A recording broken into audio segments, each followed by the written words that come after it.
السلام علیکم ورحمۃ اللہ وبرکاتہ۔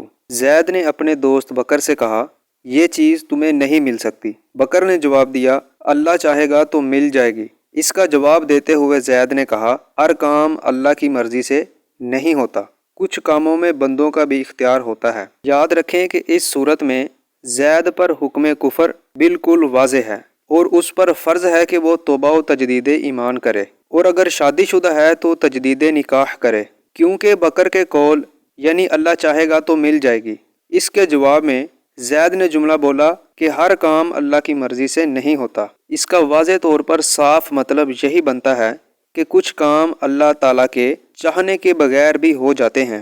حالانکہ ایسا عقیدہ رکھنا صریح کفر اور اسلامی عقیدوں کا انکار ہے، اس لیے کہ قرآن و حدیث میں بیان کردہ صحیح عقیدہ یہ ہے کہ چھوٹا بڑا ہر کام اللہ تعالیٰ کے چاہنے سے ہی ہوتا ہے، اس کی چاہت اور ارادے کے بغیر کچھ بھی نہیں ہو سکتا، حتیٰ کہ اگر وہ نہ چاہے تو بندہ کچھ چاہ بھی نہیں سکتا۔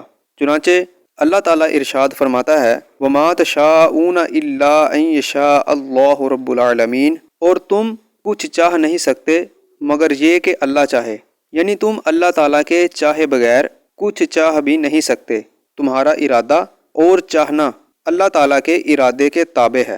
اس آیت سے 4 مسئلے معلوم ہوئے۔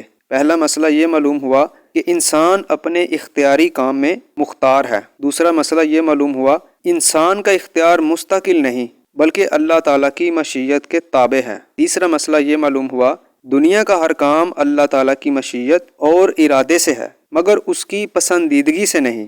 چوتھا مسئلہ یہ معلوم ہوا اللہ تعالیٰ بندے کے ہر کام کا ارادہ فرماتا ہے مگر اسے برے کام کی رغبت یا مشورہ نہیں دیتا بلکہ اسے منع فرماتا ہے، اور برے کاموں کی رغبت ابلیس لعین دیتا ہے۔